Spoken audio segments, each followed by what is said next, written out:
Hare Rama, Rama Rama, Hare Hare. Hare Krishna. Om Jnanatimirandhasya Jnananjana Shalakaya Chakshurunmilitam Yena Tasmai Shri Gurave Namaha. Shri Chaitanya Manobhishtam Stapitam Yena Bhutale Swayam Rupa Kada Mahyam Dadati Swapadantikam Vandeham Shri Guru Shri Yuta Padakamalam Shri Gurun Vaishnavamscha Shri Rupam Sagrajatam Sahagana Raghunathan Vitam Tam Sajivam Sadvaitam Savadhutam Parijana Sahitam Krishna Chaitanya Devam Shri Radha Krishna Padan Sahagana Lalita Shri Vishakhan Vitamscha He Krishna Karuna Sindho Deenabandho Jagatpate Gopesha Gopika Kanta Radha Kanta Namosute Tapta Kanchana Gaurangi Radhe Vrindavaneshwari Vrishabhanu Sute Devi Pranamami Haripriye Vancha Kalpatarubhyascha Kripa Sindhubhye Vacha Patitanam Pavanebhyo Vaishnavebhyo Namo Namaha Jaya Shri Krishna Chaitanya Prabhu Nityananda Shri Advaita Gadadhara Srivasadi Gaura Bhakta Vrinda Hare Krishna Krishna Krishna Hare Hare Hare Rama Rama Rama Hare Hare Shri Chaitanya Prabhu Mande Balopi Yattat Anugraha Tare Nana Matagraha Vyaptam Siddhanta Sar Hajan Nambita Pujao Kanakavadato Sankirtanai Kapitaro Kamalaya Dakshau Vishwambaro Dvijavaro Jugadharma Palo Vande Jagad Priyakaro Karunavataro. So, Hare Krishna. So you can just repeat after me. Om Namo Bhagavate Vasudevaya. Om Namo Bhagavate Vasudevaya. Om Namo Bhagavate Vasudevaya. So, I've been asked today to speak on Anartha Nivritti.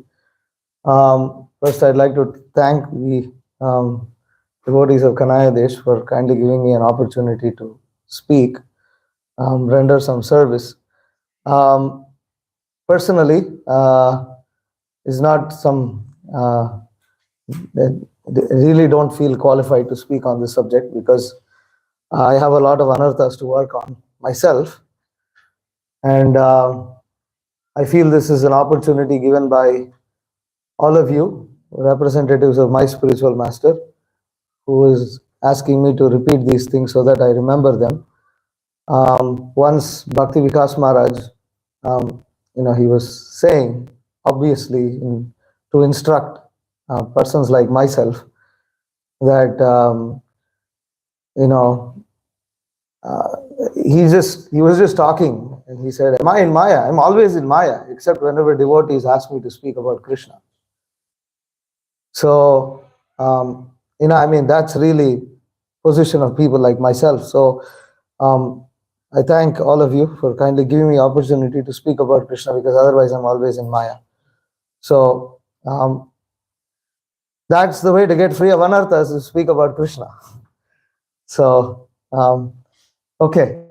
So we are reading from Srimad Bhagavatam, Canto 2, Chapter 2, Text 12. I'm sorry, it's a little, this is as big as it can get on my laptop. So,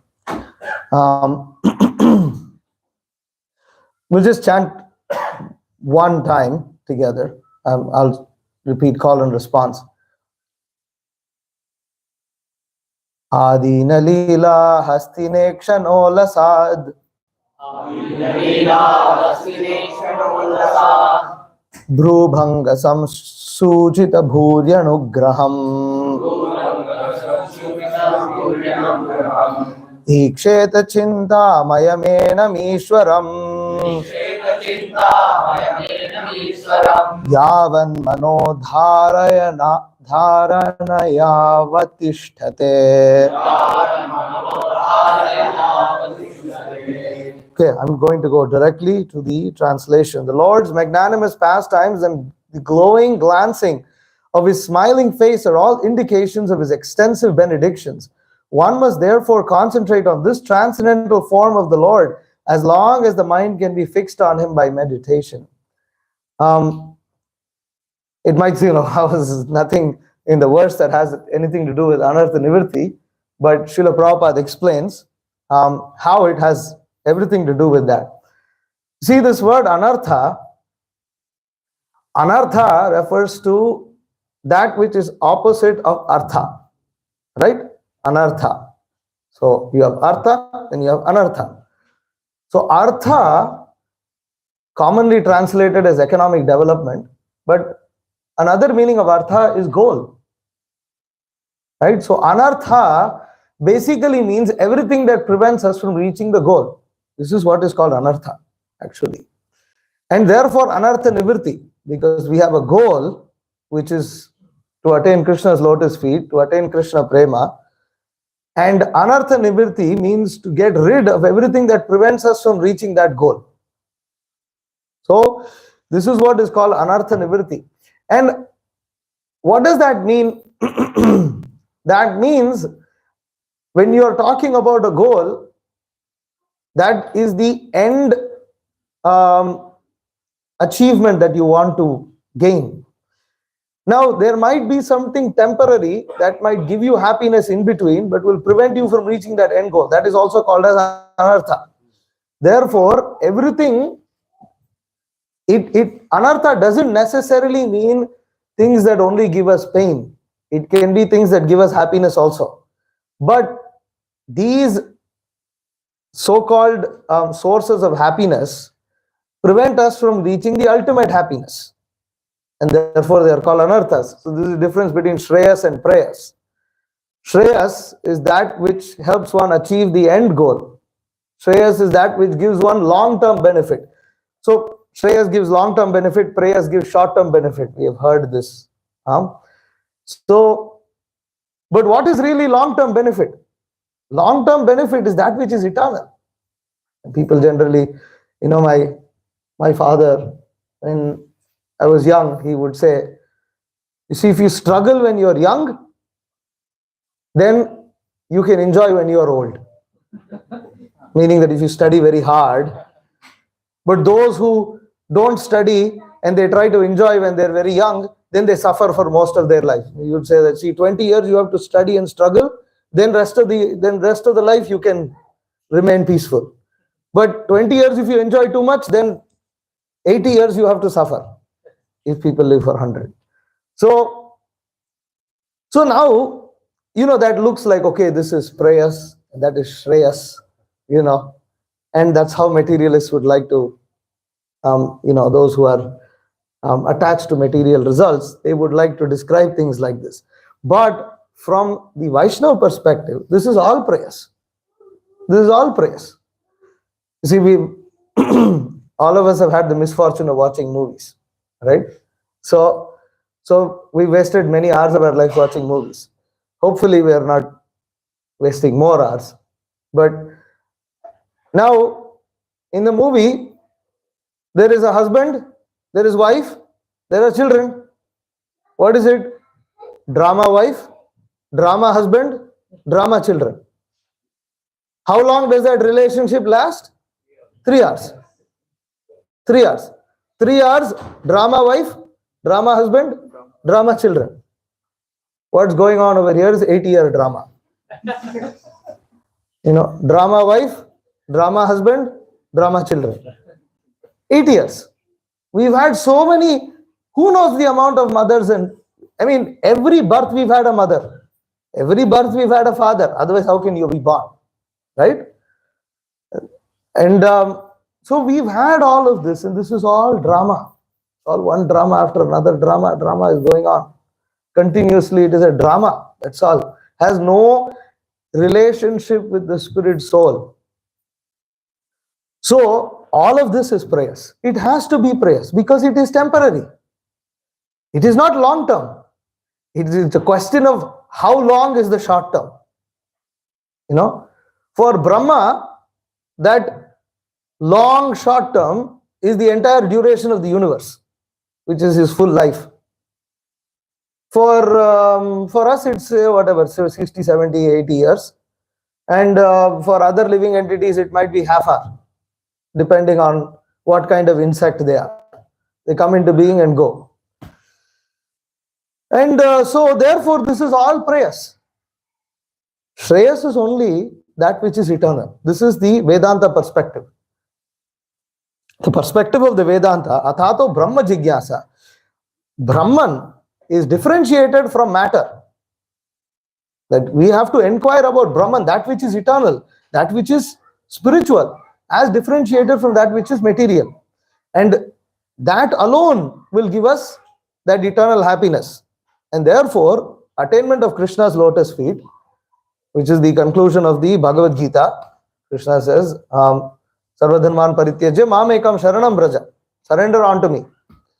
Vedesya Sarver Ahameva Vedya. Vedantakrit Veda Videva Chaham. I am the one who is to be known of all the Vedas, and I am the compiler of the Vedanta. So, Krishna's lotus feet have to be attained, and that is Shreyas. Everything else is Prayas. Therefore, everything else is Anartha. Anything that helps us achieve all these temporary goals are all Anarthas. And Anartha Nivritti is talking about this.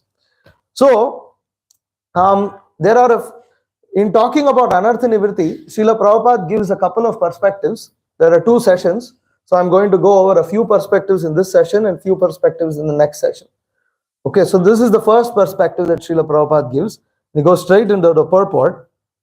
So, the first paragraph, I'm going to skip the first paragraph. Basically, how does Prabhupada take this to Anartha Nivritti? Prabhupada basically attacks the point about impersonalism. He said those who are impersonalists, they don't accept the form of Krishna. And therefore, he tries to meditate upon something that is not objective.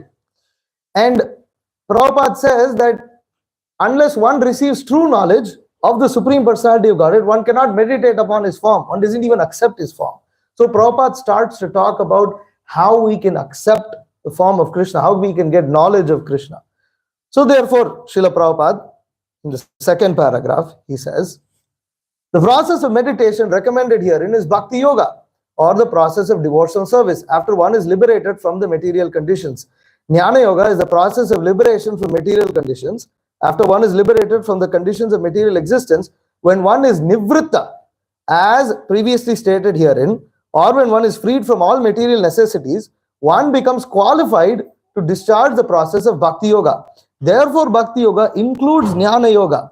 In other words, the process of pure devotional service simultaneously serves the purpose of Jnana Yoga, because liberation from material conditions is automatically achieved by the gradual development of pure devotional service.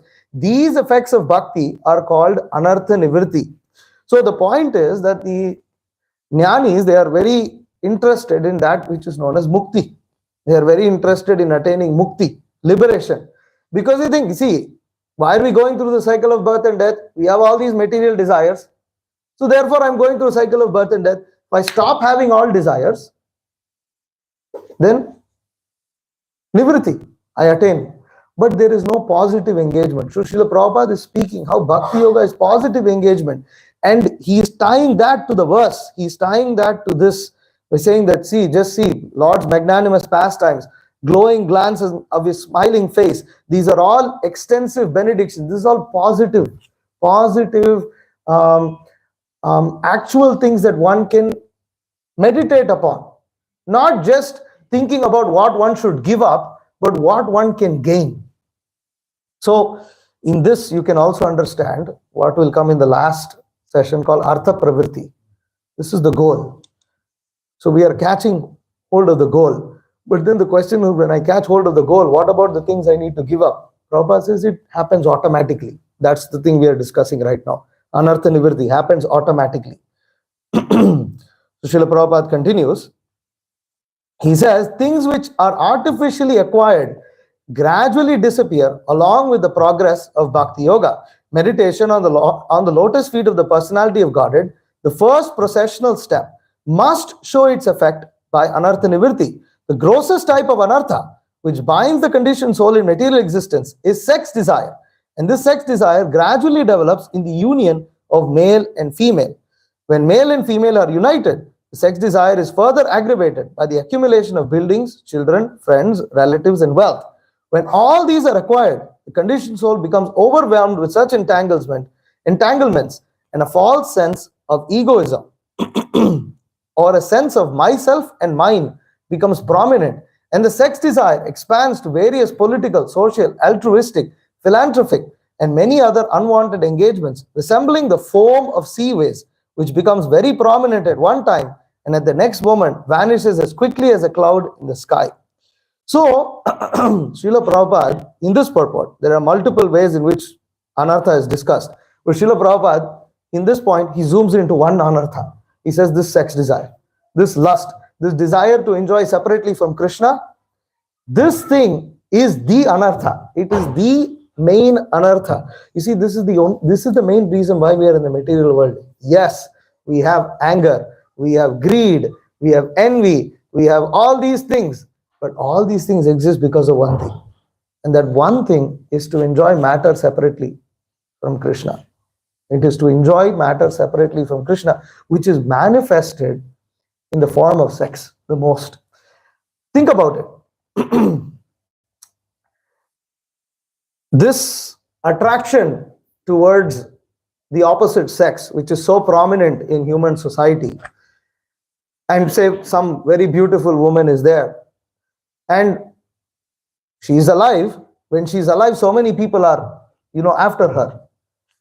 2 minutes after she dead, everybody is appalled. Not even 2 minutes. Less than 2 minutes, people feel repulsed.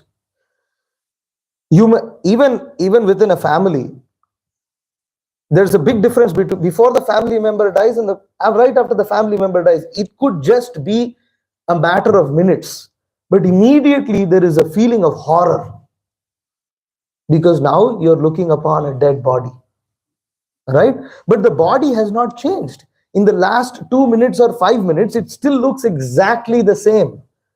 How is suddenly that repulsion, that great feeling of repulsion? Even you might see somebody being carried, but if you hear that it's a dead body, immediately you are shocked. If it is Juna, you just think somebody is being carried. But it's a dead body. And if somebody is near, don't look that direction. Until that point of time, you didn't mind whether it was being looked upon or not. You don't know it. You have not seen it. Forget about decaying, decomposing and all that. Just the fact that the spirit soul has left that body creates this feeling of shock, right? What does that mean? That means the attraction that was felt, or any form of bodily attraction, whether it may be between husband or wife, or between children or relatives, or a girlfriend and a boyfriend, between different animal species, actually the attraction is to the spirit soul. It is not to the body. If it were to the body, why such a shock? Why such a shock when the soul leaves the body? Immediately. Because actually once the soul leaves the body, there is nothing attractive in the body anymore. I mean, it's like, and so much so that if there are people who are attracted to dead bodies, there is a type of mental disease and they call it, very evil thing. We don't have to talk about that, but, So, so the point is that the living entity is in so much illusion that although he's actually attracted to the spirit, he's attracted to the spirit soul, still he thinks he's attracted to the body, and so much so that he wants to enjoy that body which is occupied by a spirit soul as an object of his sense enjoyment. He objectifies. While we were preaching in America, once, Prabhuji sent this picture to me. I don't know if I can pull it up because everything is so small right now. So this picture, let's see. I can't pull it. I can't make it big. You can see this picture? Yeah, you see this is a famous one, right? Many of you might have seen this. So there is a picture. So there is a living entity over here. One is being guided by the spiritual master up towards the lotus feet of Krishna. I'm sorry, I don't know how to. I don't know. Okay. So one is being guided by the spiritual master to the lotus feet of Krishna through the different steps of devotional service. and other living entity over here is being attracted by attachment to Mataji, and then another Mataji is dragging this fellow down, and there is some Yamaduta looking like creature here, and then again here there is another fellow here, envy, and there is another Mataji here. So, Westerners, why is there only Matajis over there? Why not Mataji being dragged by Prabhuji? Why only Mataji?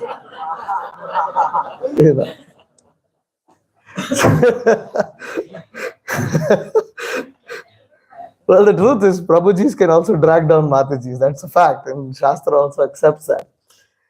The point is that, see, here, especially, Shastra uses the example of a man becoming enticed by a woman, because a man in his conditioned state, he has a tendency to act like he is the boss, right? He feels like he is the protector, the provider, and he feel that feeling is there, that part of this masculine feeling. And what happens when that feeling is uncontrolled? He objectifies the woman's body. The woman's body becomes an object of his sense enjoyment. It is he doesn't, an irresponsible man does not use his superior physical strength and ability to control, to protect a woman, to protect and be responsible. Rather, he uses it to exploit a woman. And that feeling is very strong among men, because the object so the woman becomes an object of his sense enjoyment. He doesn't think that I have to provide, I have to care, nothing. I just use. Now, of course, women can also do this. But the point is that, a man from a Shastric perspective is supposed to be responsible, he's supposed to protect, he's supposed to provide. And when a man becomes irresponsible, it causes a lot of problem. Women also, when they're not chaste, it can cause a lot of problem. And here you can see how these men over here are objectifying. And of course, women who want to be cheated make themselves as objects of enjoyment, and then it becomes a society of cheaters and the cheated, and then you wonder who is superior and who is inferior. Both are useless, right? The cheater might feel superior to those who are cheated, but he is also cheated. He's also cheated. So this whole debate about who exactly is more like, degraded, is the degraded man more degraded or the degraded woman more degraded, who is exactly the god, this is all nonsense. Both are the problem. It's there's no point getting into all the semantics of the issue. It's the main thing is to understand that both the cheaters and the cheated are a problem. For instance, you have cheating gurus and you have disciples who become followers of these cheating gurus, and you can go on debating who is at fault, who is worse, who gets more reaction. What is the point? Both have to be avoided. So same thing with this. We can get hung up on all these things, but the fact is, are you getting the point that Shastra is making? Shastra is making the point that we have to give up this. We have to go back to Godhead. What is that? How does it? It ends with Gopi Bharta Kamalaya, Pada Kamalaya, or Dasa Dasa Anudasa. Chaitanya Mahaprabhu says, Naham Vipro Nacha Narapatir Napi Vaishyo Na. My memory is Napi Vaishyo Na Shudro. So Chaitanya Mahaprabhu says, he said, I'm none of these. This is Prakashananda Saraswati, I think he wrote this. Yeah. He doesn't say, I'm not a sannyasi, I'm not a Vaishya, I'm not a Brahmana, I'm not a Shudra. Because ultimately, Gopi Bharta Pada Kamali or Dasa Dasa Anudasa, I'm the servant of the servant of the servant of the servant of the gopis. Of the master of the gopis. So anyways, going back to the verse. So Prabhupada continues, he said, when all of these are acquired, the conditioned soul becomes overwhelmed by such entanglement, and a false sense of egoism or a sense of myself and mine becomes prominent and the sex desire expands into various political, social, altruistic, philanthropic, and many other unwanted engagements, resembling the foam of seaways, which are very prominent one time and they disappear at another time. So this is how, so of course Bhagavatam also says this, right?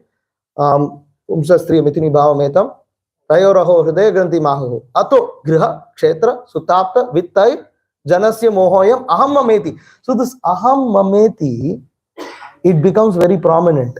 And that aham mameti, so then you get the other ityadi, kama, krodha, lobha, ityadi comes after that. Without this aham mameti, that other things won't happen. Therefore, Prabhupada says anartha is sex desire. Anartha is sex desire. And that sex desire is not generally, it's not always a gross sex desire. It comes in these forms. Prabhupada says sex desire expands to political, social, altruistic, philanthropic, because all of these are based on this feeling of aham mameti. This is mine, this belongs to me. I and mine. And so the conditioned soul is encircled by such products as well as the products of sex desire. What are the products of sex desire? Encircled by such products as well as the products of sex desire. Prabhupada is saying two products, right? He's saying there's products of political, social, other unwanted engagements. So that's one product. And then products of sex desire. What are the products of sex desire? Anger and anger. Exactly. You have anger, greed, envy, all those things, madness, intoxication, all that comes. So these are products of sex desire. Because Krishna explains this in Bhagavad Gita. Dhyayato vishayan pumsam sangasteshu upajayate sangat sanjayate kamaha. So then you get kamat krodho bijayate. And you see, in the Bhagavatam, there is a section where the four Kumaras, they are approaching Vaikuntha and they are stopped right at the gate. They are stopped by the Vishnu Dutas, Jaya and Vijaya. They are stopped by them. And what happens? What happens? They get angry. At that time, the word that is used for anger is Kamanuja. Kama Anuja, the brother of Kama, lust. What is Krodha? It's Kamanuja. So you have Kama and Kamanuja. These two brothers, they cause problem for everybody in this world. Kama esha, Krodha esha, Rajoguna samodbhava, Mahashano Mahapapma, Vidyenam ye Vairina. That Krishna, he doesn't talk about greed, he doesn't talk about envy, he says these are the enemies. This is the enemy of the soul. What is it? Lust, Kama esha, Krodha esha. So Kama and Kamanuja, Kama and Krodha, these are the enemies of the living entity. And therefore, now if Kama is not there, Krodha will not come. Because Kama is there, because of Kama, attachment comes. And then when that attachment is not, when you cannot fulfill that attachment, immediately there is anger. Immediately there is anger. Sometimes we'll see something, when we are going about our daily activities and something doesn't go our way or doesn't happen the way we want it to be. Somebody spills something on the floor. Hi! Immediately we get, suddenly we get really, there might be a way in which we could deal with it calmly. But immediately, there is a feeling of anger. And it really comes out. Because when we are conditioned by the sense that we are in control or we are the controllers, immediately there is this feeling of attachment and anger. So then, Prabhupada says, and therefore Bhakti Yoga leads to gradual evaporation of sex desire, which are summarized in 3 headings, namely profit, adoration, and distinction. Sanskrit? Puja, Labha, Pratishta. Puja, Labha, Pratishta, adi upashaka gan. So, Chaitanya Mahaprabhu says that these are the weeds that crop up. When you are practicing devotional service, you have Puja, Labha, Pratishta. So what is this Puja, Labha, Pratishta? That the sex desire, when it is, when one is trying to control sex desire, what happens? That sex desire tries to find outlets. Right? And And how does those outlets come? Comes in the form of profit, adoration, distinction, even while we are practicing devotional service. While we are practicing devotional service, kind of just some sneaking somewhere, it just sneaks out. It finds a way, because, and we'll be seeing more about this. All conditioned souls are mad after all these different forms of sex desire, and one shall see for himself how much he has been freed from such material hankerings based primarily on the sex desire. So, when we are advancing in Krishna consciousness, when we are practicing in Krishna consciousness, say some devotee is getting worshipped nicely, somebody, or we did some particular devotional service, and devotees are thanking different devotees, or and they forgot to mention our name. Irks a little bit. It irks. You see, those are instances where we can see, okay, how much have I become free from this sex desire? Because it is that sex desire that is manifesting itself. So, we have a job, another devotee has a job. He got promotion, got extra salary. मुझे भी मिला तो अच्छा होगा. It's not that we are envious of him. It's not a sinful desire. It's not sinful. He wanted a high pay rise. Prabhuji, it's not sinful. Yeah, it's not sinful. But it's sex desire, You see, it's that hank. And here's the thing. There is a difference between need and there is a difference between greed, wanting. And that wanting is called hankering. Hankering. And that hankering has a different feeling than need. That hankering goes and touches some place in the heart. That is very different to the need. Need is where one is like, I really need this, and it's coming from a sense of duty. But jo greed hai, that greed, it touches somewhere else. And it's a very intense feeling and it burns. There's a feeling of little burning. There's a little feeling, burning sensation. Even when you look in that direction, you feel a little burnt. So you have to look in the other direction. So these are not characteristics of need. Need is not like this. Only greed is like that. So that profit, adoration, and distinction. And when one gets distinction, one feels, yes, it feels good, feels nice, Yeah, I know I can perform devotional service pretty well. It's like, and those kind of feelings, and it's very subtle. It's very subtle. And the thing is, as we progress more and more in devotional service, this sex desire becomes more and more and more subtle. I'll give you an example. An uncultured brute has sex desire. A very cultured materialist has sex desire. But the uncultured brute will express his sex desire in a very gross way, in a very gross manner. When some woman walks, immediately he comments and, says something or like that. And it's like, very gross. You can see that, this is. But cultured person, he's very sophisticated. Very sophisticated way he has, as Prabhupada says, here as it is said, here. You have political, social, altruistic, philanthropic, and you can keep going on and you can make it look so nice. So nice. Once, when Srila Prabhupada went and visited a life member's house in India, the eldest member of the family, the old man, he had shown a picture of his family members, a big picture, so many family members, so many children he had, and they had grandchildren and all the cousins and aunts and uncles. Everybody is there, and it's a big family, and he's sitting there in the middle. And, he's telling, this is my family, and he's very proud of it. And then Srila Prabhupada later commented to his disciples that is his sex desire. That's the product of all his sex. Just see how his sex desire is. And Srila Prabhupada also commented that he said that the women of New York must be very attractive. Why? Because they have managed to to make these men create all these big skyscrapers and very fancy buildings and so much fancy arrangement, all to have sex. So it's very sophisticated. And as you become more and more cultured, as you become more and more pious, then it becomes more and more subtle.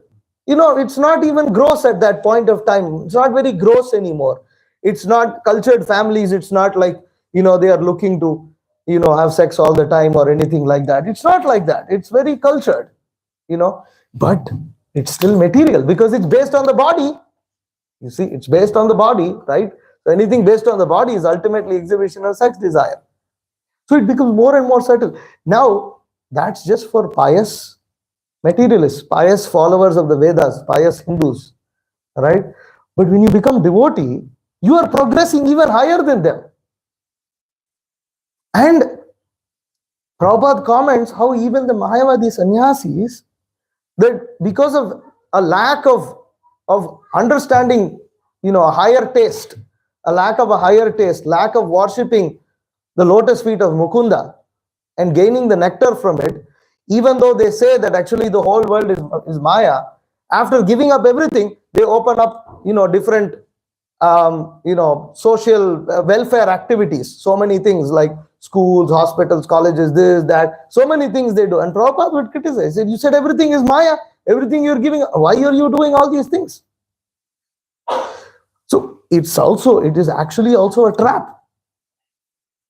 And so as we progress in devotional service, the sex desire becomes more and more and more subtle. It becomes very subtle. But it will always come out in these forms of profit, adoration, and distinction. We'll talk more about this subtle desire and how it's eradicated, what are the processes of doing that. But we are just trying to analyze anarthas over here, how they come out. We're focusing on the anartha of sex desire and how it manifests. Right? So, therefore, Prabhupada said, one shall see for himself how he has been freed from such material anchoring based primarily on the sex desire. As a person feels his hunger satisfied after eating each morsel of foodstuff, he must similarly be able to see the degree to which he has been freed from sex desire. The sex desire is diminished along with its various forms by the process of bhakti yoga, because bhakti yoga automatically, by the grace of the Lord, effectively results in knowledge and renunciation, even if the devotee is not materially well educated. Knowledge means knowing things as they are, and if by deliberation it is found that there are things that are at all unnecessary, naturally the person who has acquired knowledge leaves aside such unwanted things. See, this is a very, very important point that Srila Prabhupada is making here, and this is there in the Bhagavatam. What is the verse?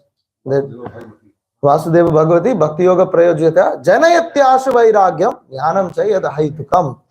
And also it is said that Bhakti Pareshanu Bhava Virakti Ranyatra Cha. Yeah. So, and that Bhakti is also described as Vairagya Vidya Nija Bhakti Yoga. Shikshamritam Eka Purusha Purana. So, that Vairagya Vidya, that you have renunciation and you have knowledge.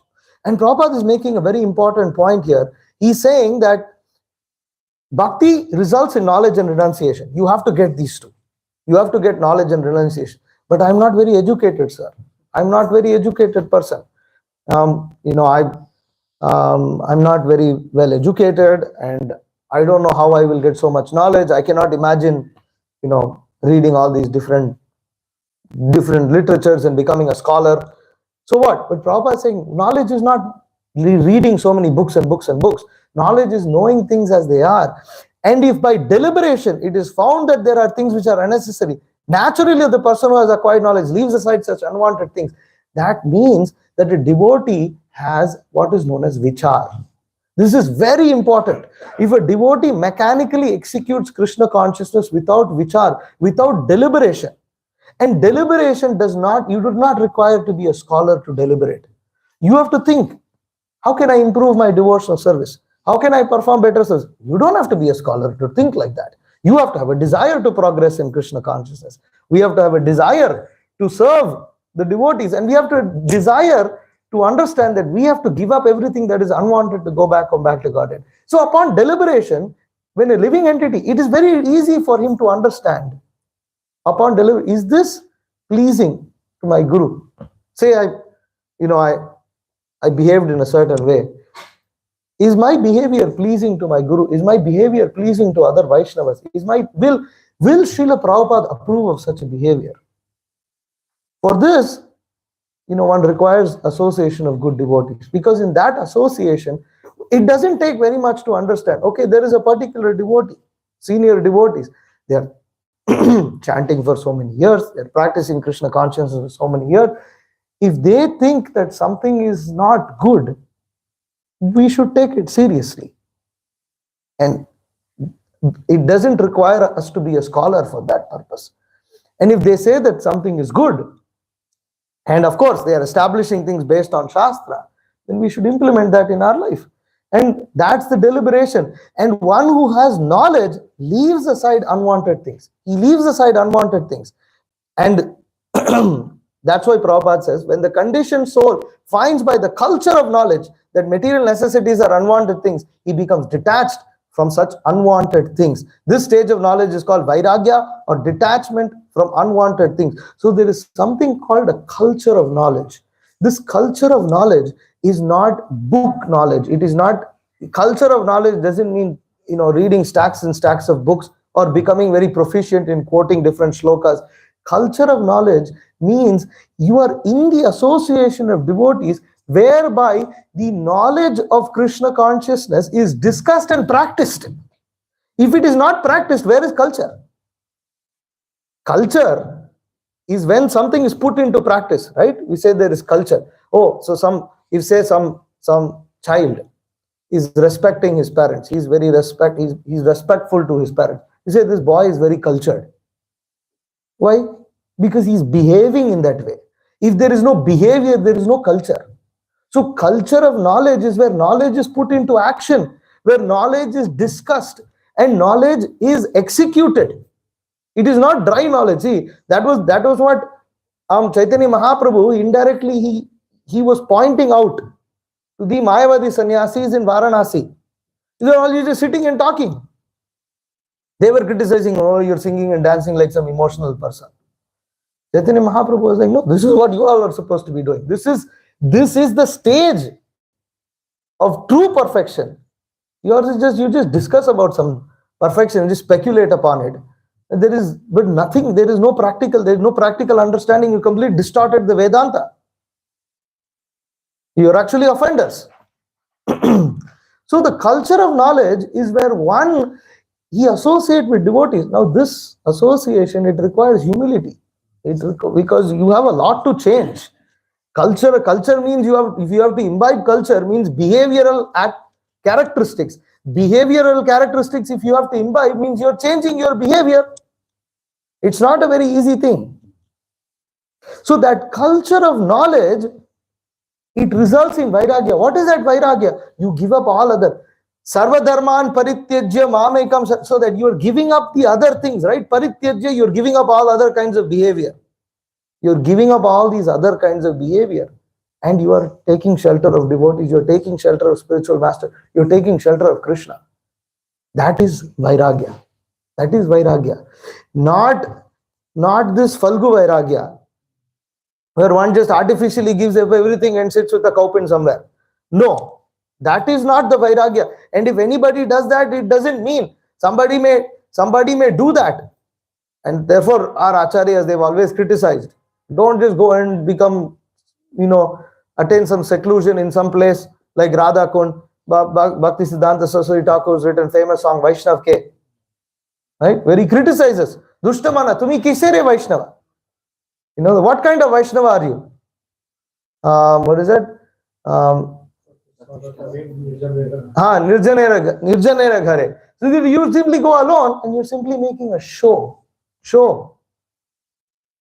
You're sitting alone and thinking of sense gratification. So that's not the kind of vairagya. Therefore, it doesn't matter that grihe tako, bhane tako, sadahari bole dako, that you can be your householder, but are you in the culture of knowledge? If you're a sannyasi and you're not in the culture of knowledge, useless.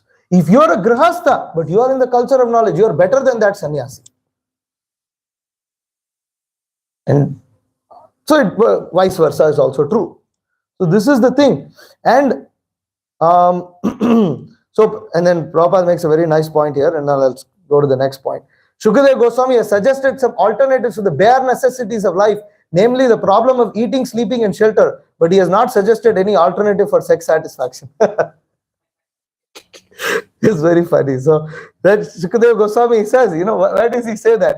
He says, what is this? Aren't the trees giving shelter?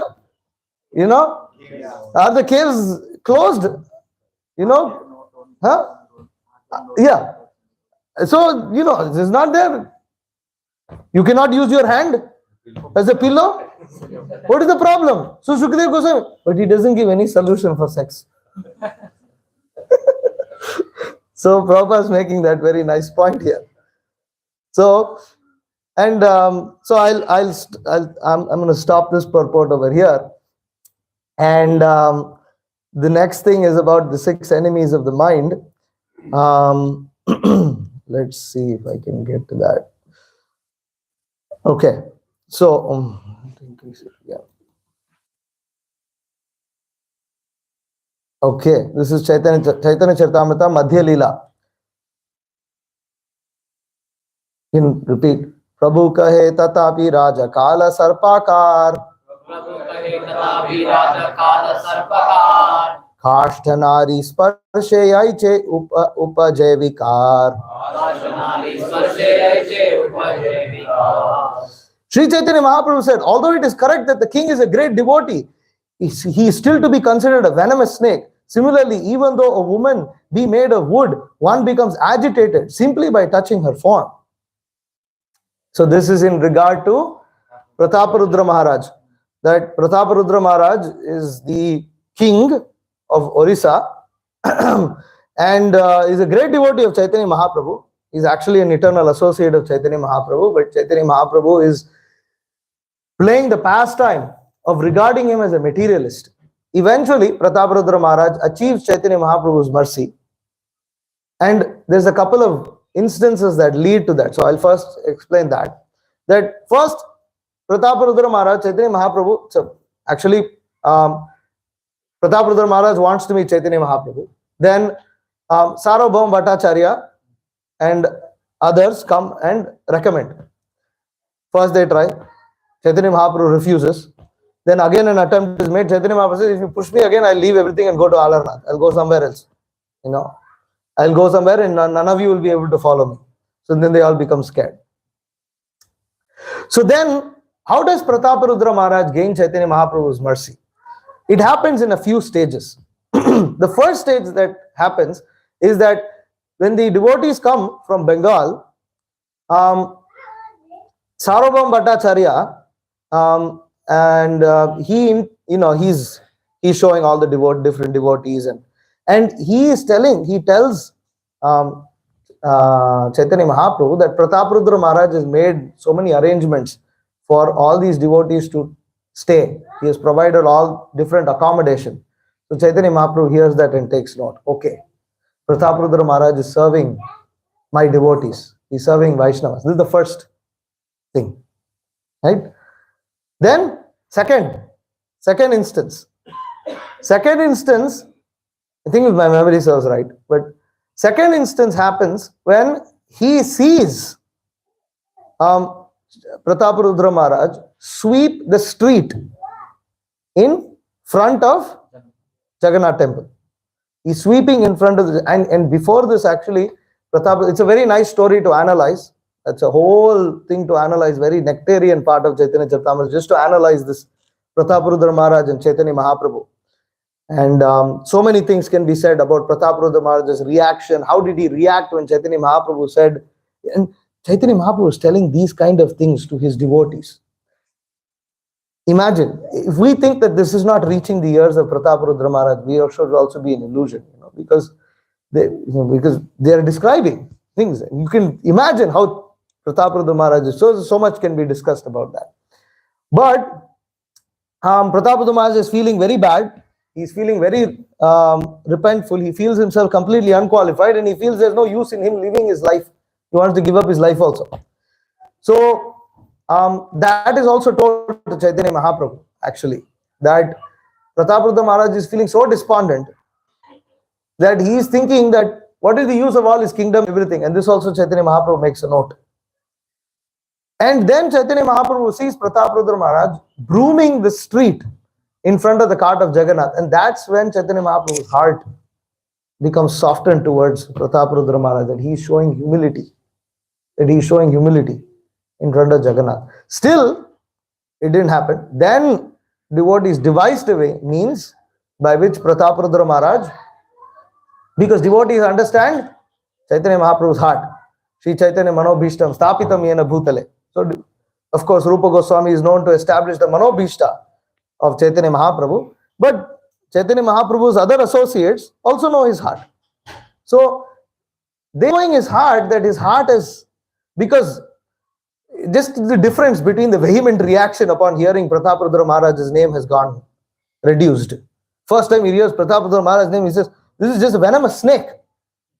Next time he doesn't say things like that. So, okay, his heart is becoming softer, So then devotees analyze the means, and they say, okay, you dress yourself up, disguise yourself, go in and recite Gopi Geet. So they recites Gopi Geet, and then of course the famous verse, Tabakatamritam Tap Jivanam, and then Chaitanya Mahaprabhu embraces Prataparudra Maharaj. I'm just giving a prelude to that, because otherwise it looks like, it's like Prataparudra Maharaj, Chaitanya Mahaprabhu saying, king is a great devotee and to be considered a venomous snake. It's like, so the ending is a very happy ending. I just wanted to give a short thing about that. So here Prabhupada actually speaks about the 6 enemies, and so Prabhupada says, Chanakya Pandit has stated in his moral instructions, Tyaja Durjana Samsargam Bhaja Sadhu Samagamam. This means that one has to abandon the association of materialistic people and associate with spiritually advanced people. However qualified a materialist may be, he is no better than a venomous serpent. Everyone knows that a snake is dangerous and poisonous, and when its hood is decorated with jewels, it is no less poisonous or dangerous. However qualified a materialist may be, he is no better than a snake decorated with jewels. One should therefore be very careful in dealing with such materialists, just as one would be careful in dealing with a bejeweled serpent. So, we spoke about the culture of knowledge. That culture of knowledge happens in Sadhu Sangha. Therefore, Sadhu Sangha, Sarva Sastra Koi, Lava Matra Sadhu Sangha, Sarva Siddhi Hoi.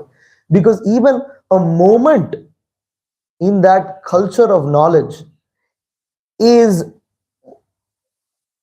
infinitely more significant than all the countless lifetimes we have spent in the culture of ignorance. Because that's the culture. Everything outside, everything is culture of ignorance, based completely on a complete misunderstanding of who they are, who the world is, why are they here, what is matter, what is spirit, who is God. Everything is misunderstood. Literally everything is misunderstood. It's ignorance, based out of ignorance.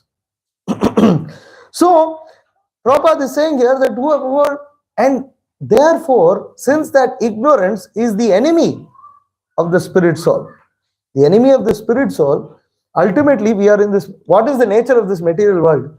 This nature, see, this material world is actually ignorance, place of ignorance. What is this body? Also place of ignorance, right? We'll be reading that later also. But what is this body? Sharira avidya jal, right? This is just avidya. What is this? Everybody is very proud of their body. Our body is a manifestation of our ignorance. How ignorant are we? Look at ourselves in the mirror. That's how ignorant I am. That I look like this. I got this body because I am so ignorant, and my flavor of ignorance is displayed in front of me. What is my flavor of ignorance? It could be American flavor, it could be South Indian flavor, it could be North Indian flavor. Just as you have so many cuisines, more than the number of cuisines, there are number of ignorance manifested in this world. Because in the family you may have the same cuisine, but mother is one type of ignorance, son is another type of ignorance. everybody is one flavor of ignorance displayed within the same family. So the amount of our ignorance and the permutations and combinations of it is truly infinite. It's truly, unlimited. So when we associate with that ignorance, then it destroys. It's the enemy of that knowledge. The enemy of the knowledge. Yes, you have light, but when your knowledge is not very strong, it's like a lamp. You have lamp, finally you've got some light, but you just have a lamp, and your knowledge, you're developing culture of knowledge, you're coming into devotee association, we are practicing Krishna consciousness, we are not liberated from material desires. It's like a lamp. Some strong wind comes and blow it away, and you immediately are in darkness. It's not like a raging bonfire and forget about the sun. It's like, but our acharyas, like Srila Prabhupada, they illuminate so many people's lives. That's how bright they are, full of knowledge. Ignorance cannot touch personalities like that. They are directly representatives of the Supreme Personality of Godhead, who also ignorance can never touch. Maya can never come close. She is behind Krishna. She is behind. She cannot touch. She cannot touch him.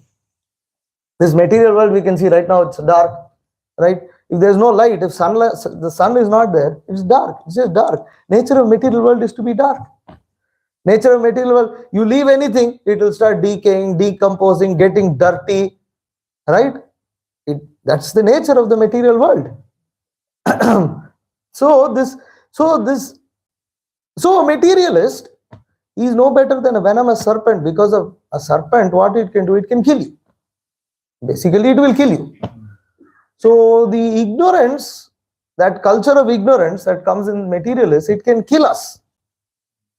So Prabhupada continues, and actually a bejeweled serpent, we've heard that, generally when you have this, we haven't seen that serpents who have that kind of a jewel, they are actually even more dangerous than regular snakes. Even though a woman may be a woman be made of wood or stone, she becomes attractive when decorated. When one becomes sexually agitated by touching the form. Therefore, one should not trust his mind, which is so fickle that it can give way to enemies at any moment. The mind is always accompanied by 6 enemies, namely Kama, Krodha, Mada, Moha, Matsarya, and Bhaya. That is lust, anger, intoxication, illusion, envy, and fear. Although the mind may be merged in spiritual consciousness, one should always be very careful in dealing with it, just as one is careful in dealing with a snake. So note very carefully, Prabhupada in the first paragraph, he's talking about materialists, and it looks like an external thing. But in the second paragraph, he is immediately comparing the mind and the 6 enemies with the snake, which means that materialistic mentality is also sitting inside us. And we have a tendency, when we associate with other materialistic people, that tendency of materialism within us, it comes out. It comes out. Birds of a feather flock together. You are attracted by the particular mode of ignorance. One fellow is attracted to football, the other fellow is attracted to cricket. It's another form of ignorance. Why is one fellow attracted to football, the other fellow is attracted to cricket? Because that's the ignorance that's already there in him. Otherwise, he won't go. Ultimately, it's all ignorance. So, and Prabhupada says, although the mind may be merged in spiritual consciousness, one should always be very careful in dealing with it. So the mind is always accompanied by these 6 enemies. It literally has these 6 enemies. And another, if you search 6 enemies in Srila Prabhupada's books, you will find another description of 6 enemies. Anybody knows? The 6 enemies are these. This is very popular. There's another 6 enemies. The 5 senses in the mind. You will find that quite a few places.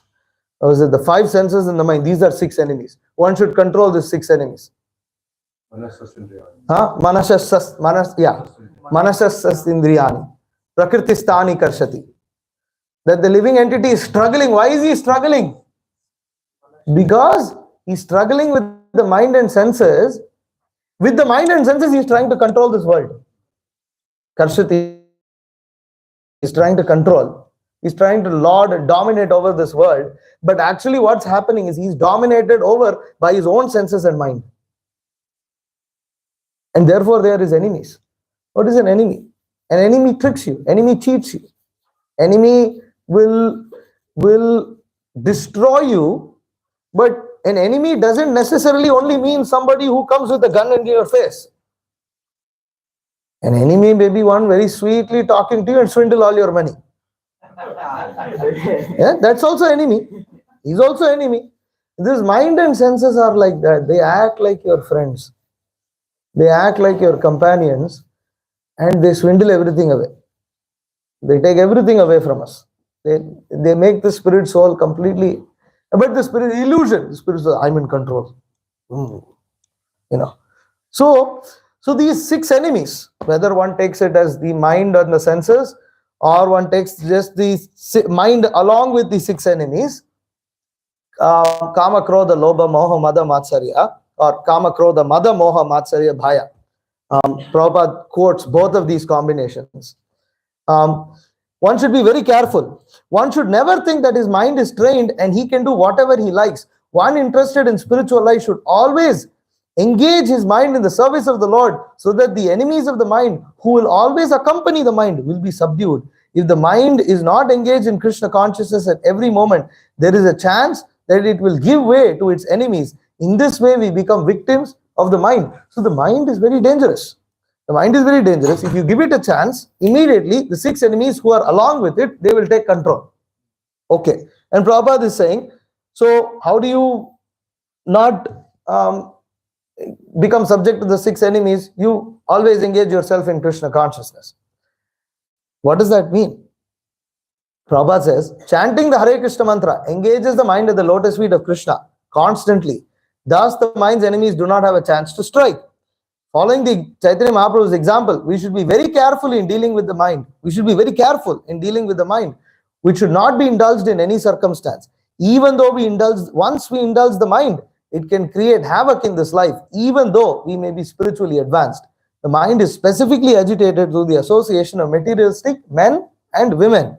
Therefore, Sri Chaitanya Mahaprabhu, through his personal behavior, warns everyone to avoid meeting a materialistic person or woman. So we have to chant Hare Krishna. Chanting Hare Krishna engages the mind of Krishna's lotus feet constantly. Thus, the mind's enemy do not have a chance to strike. But before the chanting of the Hare Krishna mantra comes Sadhu Sangha.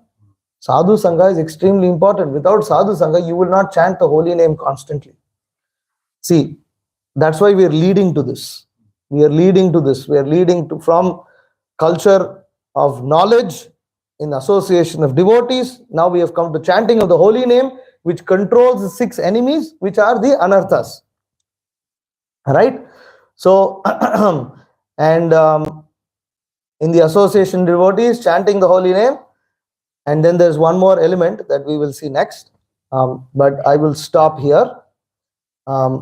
If there are any questions or comments, please feel free to ask. There's more to discuss about Anartha Nivritti, but we'll keep going on. So any questions or comments? 8:22, a little over an hour. But any questions, comments, anything? You have something? This one? This is Madhya 11:10. Yes, Prabhu. Prabhupada's purport you have enhanced so much practical what we can see in the text, some examples. So initially when you started, you mentioned about just speaking about Krishna. So I'm not you quoted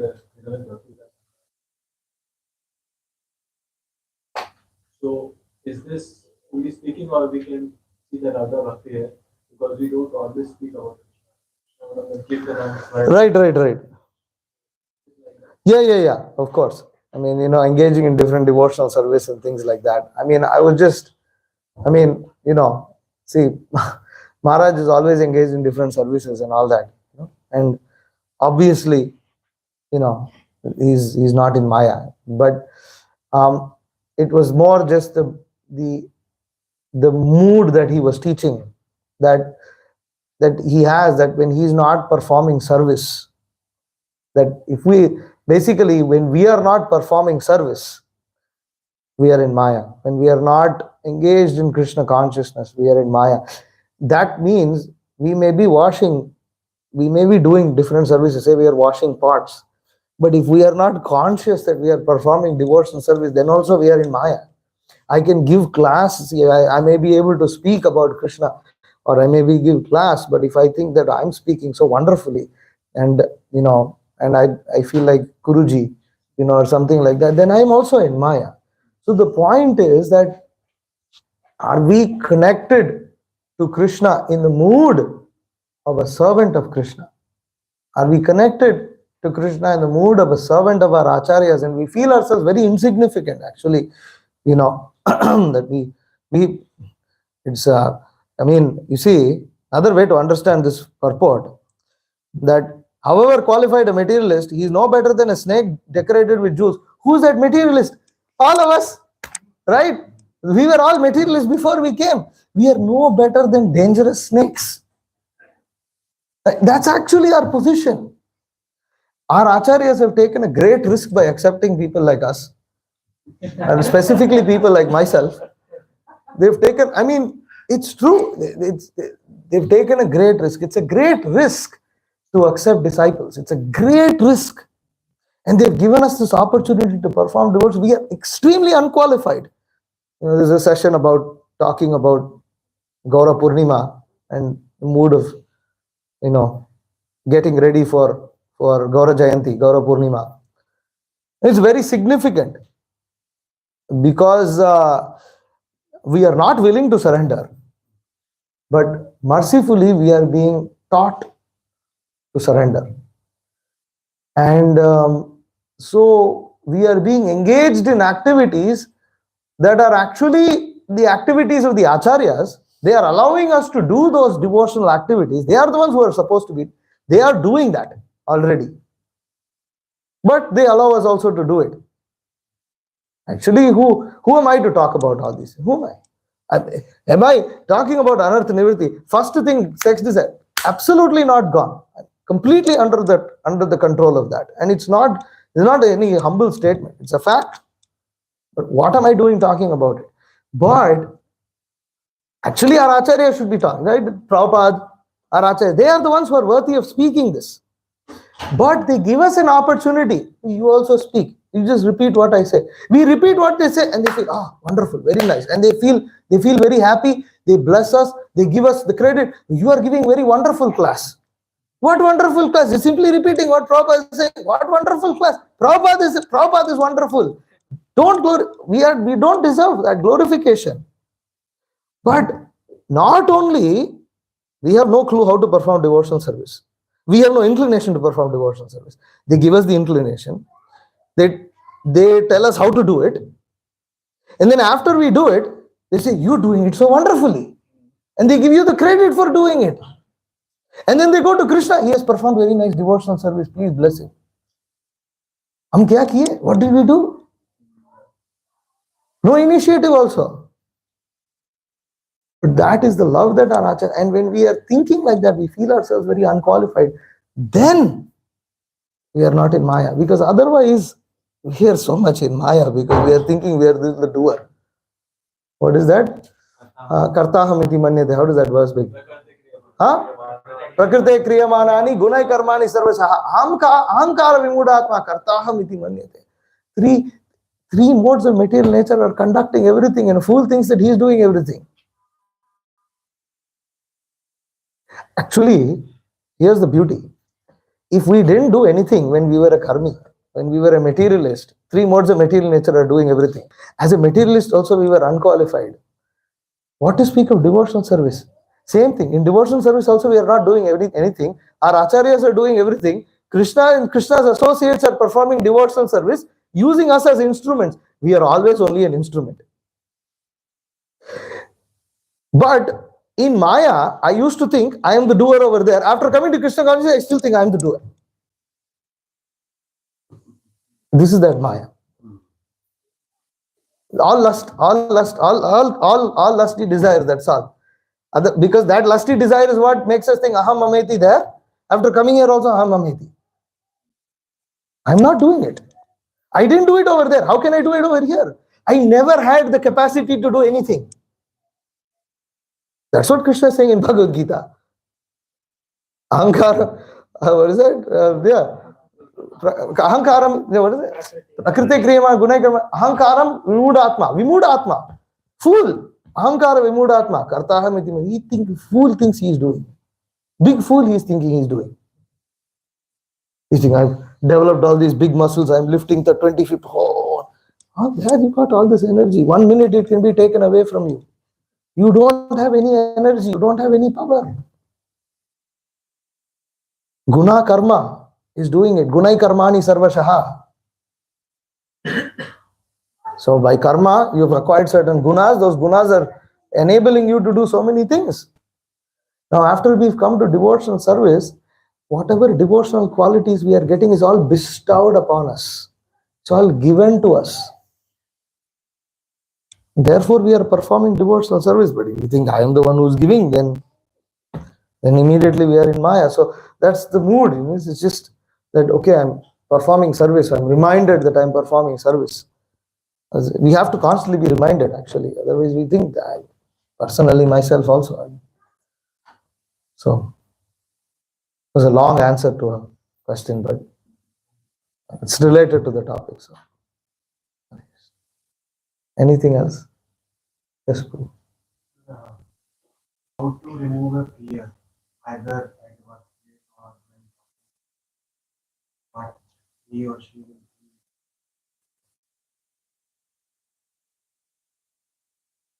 feel. So that generally comes from wanting to impress. When we want to impress someone, we become scared. And this feeling of wanting to impress is very strong in the materialist society. Everybody is trying to impress each other. Everybody is going, when they go on vacation, what do? They just click photos. Just see, I'm standing in the beach, I'm enjoying. Just see, I'm in the front, I'm smelling this flower, I'm enjoying. You smell the flower, you enjoy. What the photo you have to send to 5 people? Because it is an impression. If others think I'm enjoying, then I'm enjoying. That's what it is. And what happens is, because of this, fear comes. Why? Because living entity knows he's not in control of other people's opinions. He wants to control their opinion, but you're not in control of other people's opinions. You can't control other people's opinions. And however, actually, see, there is no person who is completely evil in this world, and there is no person who is completely good also. It's always a mix. Even the worst person in this world has some good qualities, and the most noble person has some bad qualities. You cannot please everybody, and if you want to make everybody upset also, you can't do that. That's the flip side of this story. If you want to make everybody upset with you, still there'll be some people who are pleased with it. He's making everybody upset. He's the kind of guy I want to be. So this is the nature of this material world. So when one understands this, then one becomes liberated from fear. Because bhayam dvitiya biniveshita syad. That when we understand we are servants of Krishna, then we understand we are not this body, we are living entities, and we are performing a drama here. It's a big drama is going on. It's a big drama, right? And that when we understand that drama, our duty is to perform our role. We have a role to play. We have to do it sincerely. The results, whether you have fear or not, it's not going to change the result. You understand? But when one takes shelter of Krishna, Krishna will protect us. That is the main thing. We have our different duties to execute in this world. And many times we don't know what the result is going to be. You don't know whether that person is going to get impressed or is going to get upset with you. You can try your best. But if one becomes a devotee of Krishna, Krishna assures him that he will protect. That means for a surrendered devotee, ultimately his needs are taken care. Krishna, actually Prabhupada writes in second chants that there is no material danger for a devotee. It's an amazing statement. And I'll show it. Prabhupada says there is no material danger for a devotee. Because a devotee is above material. He's not on the platform because he understands body is temporary. And there is always some level of suffering in this world. Right? That we have to understand. That it's not that if we become a devotee of Krishna, when we open the window, there will be a beautiful breeze that will blow just for our just ideal perfection. There is no perfect situation in this material world, and any devotee who looks for that kind of perfection has not understood the nature of this material world. And the moment we come to the platform where we are not expecting things to go perfect in this material world, we just let things go as they are going. Not that we become irresponsible, but we let things happen the way they're meant to happen. And all the time while praying to Krishna, surrendering to Krishna, I'm your servant, I want to be your devotee, I want to progress in Krishna consciousness, please guide me, please help me. Then you will become free from this fear. All types of fear, not just this fear, any type of fear. Because if you think of the amount of things that can go wrong, you won't get sleep. So many things can go wrong.